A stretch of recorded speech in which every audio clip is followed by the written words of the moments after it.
such as the harms of Graha spirits, illnesses, and the Bhutas not occur in the realms of the world. May whatever sufferings there are from life-threatening diseases that, like a butcher leading an animal to be slaughtered, separate the body from the mind in a mere instant, not occur in the realms of the world. May all embodied beings be unharmed by acute, chronic, and other epidemic diseases, the mere sounds of whose names terrify beings, as though they had been placed inside the mouth of Yama, the Lord of Death. May all embodied beings be unharmed by the 80,000 classes of interferers, the 360 evil spirits that harm suddenly, the 424 diseases, and so forth. May whatever sufferings there are due to disturbances of the four elements, depriving the body and mind of every happiness, be totally pacified. And may the body and mind have radiance and power, and be endowed with long life, good health, and well-being. By the compassion of the Gurus and the three jewels, by the power of the Dakinis and Dharma protectors and guardians, and by the power of the truth of the infallibility of karma and its results, may all these dedications and prayers be fulfilled. May all the diseases that sadden the minds of sentient beings that result from karma and temporary conditions, such as the harms of ground spirits, illnesses, and the Bhutas, not occur in the realms of the world. May whatever sufferings there are from life-threatening diseases that, like a butcher leading an animal to be slaughtered, separate the body from the mind in a mere instant, not occur in the realms of the world. May all embodied beings be unharmed by acute, chronic, and other epidemic diseases, the mere sounds of whose names terrify beings, as though they had been placed inside the mouth of Yama, the Lord of Death. May all embodied beings be unharmed by the 80,000 classes of interferers, the 360 evil spirits that harm suddenly, the 424 diseases, and so forth. May whatever sufferings there are due to disturbances of the four elements, depriving the body and mind of every happiness, be totally pacified. And may the body and mind have radiance and power, and be endowed with long life, good health, and well-being. By the compassion of the Gurus and the three jewels, by the power of the Dakinis, Dharma protectors, and guardians, and by the power of the truth of the infallibility of karma and its results, may all these dedications and prayers be fulfilled. So we'll do the dedication prayers. Due to the merits of these virtuous actions, may I quickly attain the state of a Guru Buddha and lead all living beings without exception into that enlightened state. May the supreme jewel bodhicitta that has not arisen arise and grow, and may that which has arisen not diminish but increase more and more.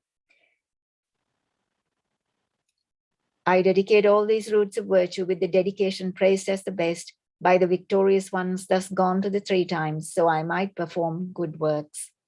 Due to the merits accumulated over the three times by myself and all the Buddhas and Bodhisattvas, which are empty from their own side, may the I, who is empty from its own side, achieve the state of enlightenment, which is empty from its own side, and lead all sentient beings who are empty from their own side to that state as quickly as possible by myself alone. Because of all these merits of the three times created by me and all the Buddhas, Bodhisattvas, and other sentient beings, may there be no wars, famines, disease, quarreling, fighting, or unhappy minds. May there be great prosperity, and may everything needed be easily obtained.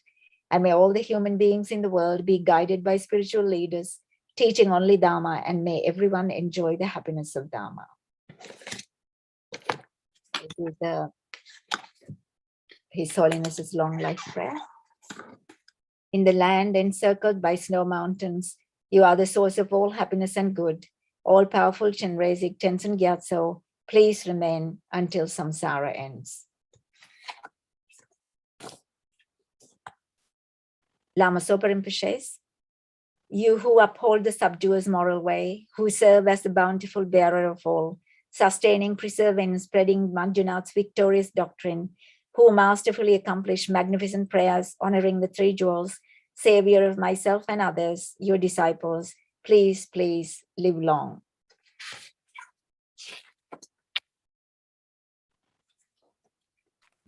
The multiplying mantras. Chamdende deshin shepaja sumpaya dapaso pesange namga nonsi oki galpola shagzalo. Janchu sempa sempa champo kuntu sampola shagzalo. Tayata om panchagriya bodhine soha om duru duru jayamukhi soha. Tayata om panchagriya bodhine soha Om Duru Duru Jaya Mukhe Soha Tayata Om Panchakriya Bodhine Soha Om Duru Duru Jaya Mukhe Soha Tayata Om Panchakriya Bodhine Soha Om Duru Duru Jaya Mukhe Soha Tayata Om Panchakriya Bodhine Soha Om Duru Duru Jaya Mukhe Soha Tayata Om Panchakriya Bodhine Soha Om Duru Duru Jaya Mukhe Soha Tayata Om Panchakriya Bodhine Soha Om Duru Duru Jaya Mukhe Soha Somdende Deshin She Padra Shompayan Dapa Sope Sange Noa Dang Mon Lam Tam Che Rapchu Drupe Galpola Shatsalo. Due to the power of the blessings of the eminent Buddhas and Bodhisattvas, the power of infallible dependent arising, and the power of my pure special attitude, may all my pure prayers succeed immediately. By pacifying all the signs of obstacles and by perfecting every single required condition, may the Dharma tradition of the Dharma King Tsongkhapa be preserved and developed. Due to the 2 types of merit collected over the 3 times by myself and others, may the teachings of the far-famed victorious ones, pure wisdom, blaze forth.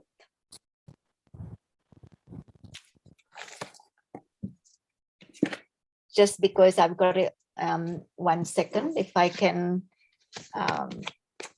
for a couple of minutes, we can, just because Malinta from Sri Lanka has joined, I'd like to just recite the Medicine Buddha mantra, because Lama Zopa Rinpoche had said that we should build a 15-meter Medicine Buddha statue to benefit people in Sri Lanka. So for that project, I'd like to recite the Medicine Buddha mantra for a couple of minutes in Sanskrit. Om Namo Bhagavate Vaidure Guru Vaidurya Prabha Rajaya Tate Gataya Arahate Samyak Sambuddhaya Tadyata Om Baisajje Maha Baisajiraja Samugate Soha. Om Namo Bhagavate Baisajje Guru Vaidurya Prabha Rajaya Tate Gataya Samyak Sambuddhaya Tadyata Om Baisajje Maha Baisajiraja Samugate Soha. Om Namo Bhagavate Baisajje Guru Vaidurya Prabha Rajaya Tate Gataya Arahate Samyak Sambuddhaya Tadyata Om Baisajje Maha Baisajiraja Samugate Soha. Om Namo Bhagavate Baisajje Guru Vaidurya Prabha Rajaya Tate Gataya Arahate Samyak Sambuddhaya Tadyata Om Baisajje Maha Baisajiraja Samugate Soha.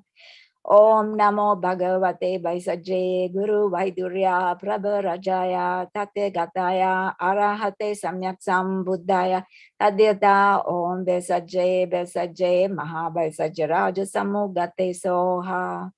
Om Namo Bhagavate Baisajje Guru Vaidurya Prabha Rajaya Tate Gataya Arahate Samyak Sambuddhaya Tadyata Om Baisajje Maha Baisajiraja Samugate Soha.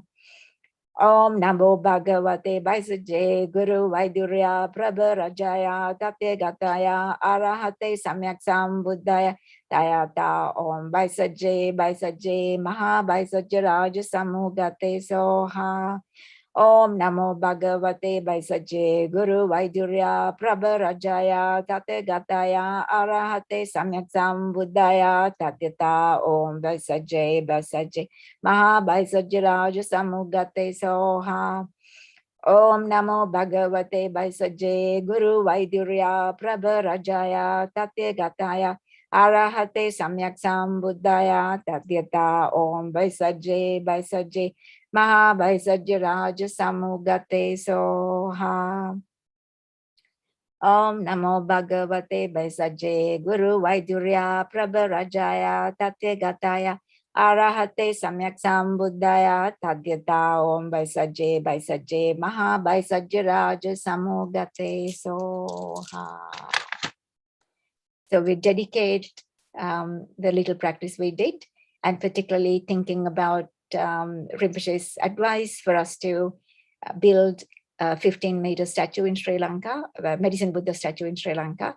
I hope that our aspirations are realized, that we are hoping to build a little vihara, little temple to house the prototype. So I dedicate this practice for the success of that little project. Sadhu, sadhu. So I'd like to Yakila. Hello. Hello. How are you? Here we meet again. I'm good. Yeah. Same Just old, same going old. into lockdown. Yeah. One more time.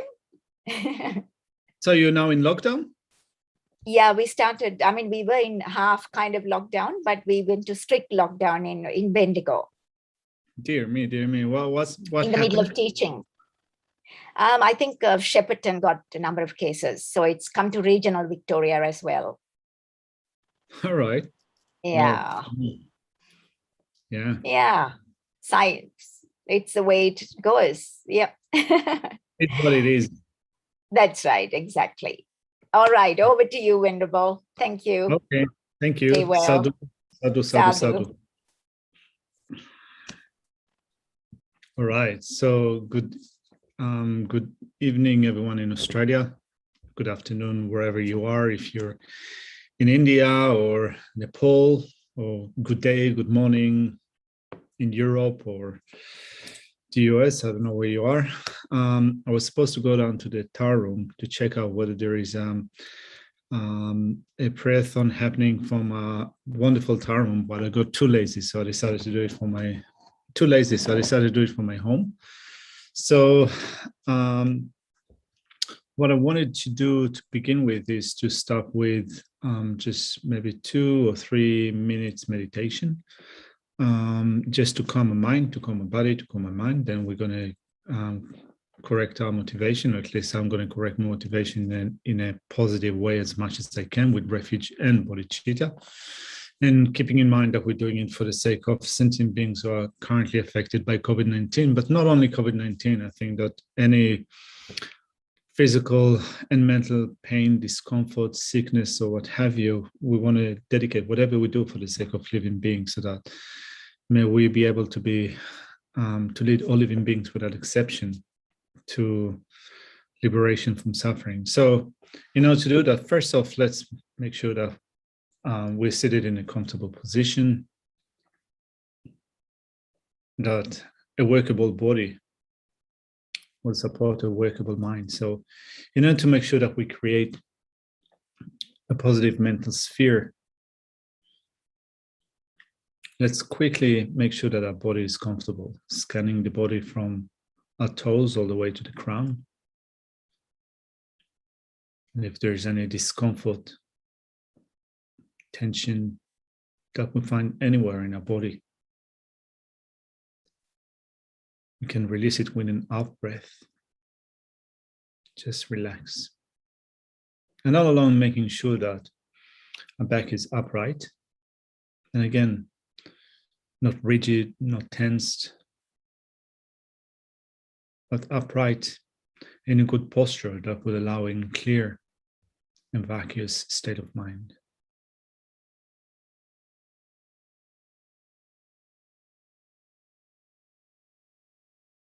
So beginning with the toes and the back of the feet, releasing any tension with an out breath.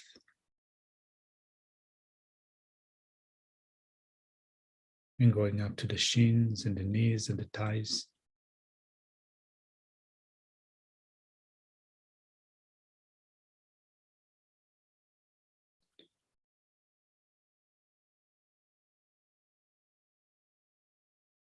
Into the lower abdomen.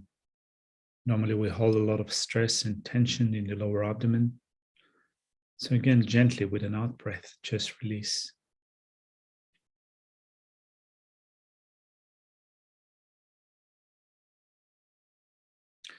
Making sure that the chest is open, allowing the breathing process to occur completely naturally without forcing it. Our shoulders are level.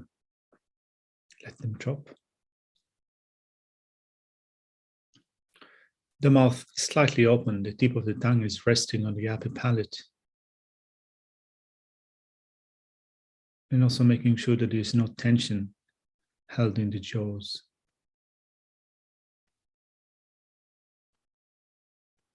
or in the cheeks. Soften your eye and let your forehead drop.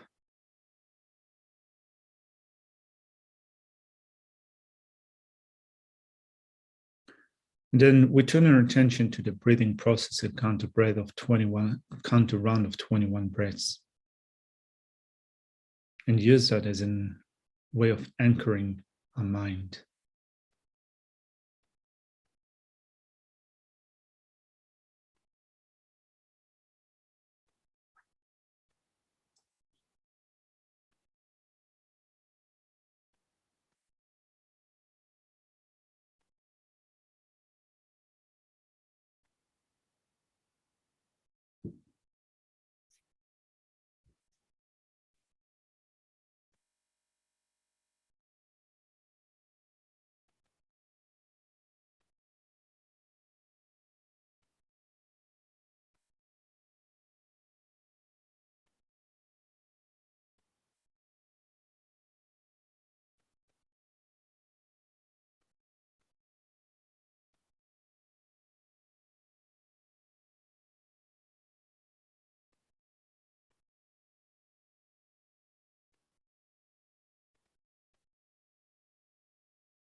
And at the beginning of the practice, before we go for refuge and develop bodhicitta, we're going to remind ourselves that we and all living beings are exactly the same in seeking happiness, well-being, pleasure, sense of satisfaction, peace, quiescence.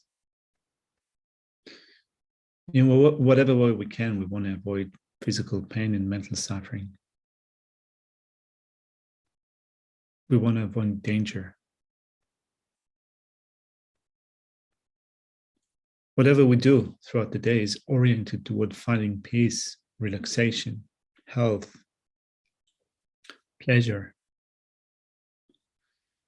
and avoiding danger and pain, dissatisfaction, discomfort. And particularly in this point in time where there is so much tension around the world, and disasters and calamities wreaking havoc all over the world. COVID-19, climate change, the terrible situation in Afghanistan and in other places as well. So in thinking that the long-lasting remedy for all physical and mental suffering would be the Buddha's teachings, that we have a potential to become ourselves Buddhas in order to lead all living beings to a state in which they're completely free from physical and mental suffering and pain. We're going to visualize all living beings seated around us, extending to the reaches of space. Wherever your eye can see, there are sentient beings. And in the space in front of us is Arya Avalokiteshvara Chenrezig, one essence with all our gurus, His Holiness the Dalai Lama and Kyabje Lama Zopa Rinpoche, and whatever teacher you and me are following. Surrounded by Buddhas and Bodhisattvas, other meditational deities, our lamas, direct lamas and lamas of the lineage, Dharma protectors.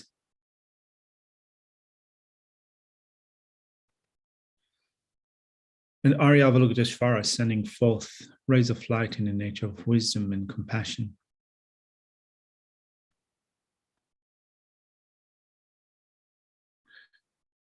And from the bottom of our heart, we think, I trust, I rely upon the Buddha, Arya Avalokiteshvara.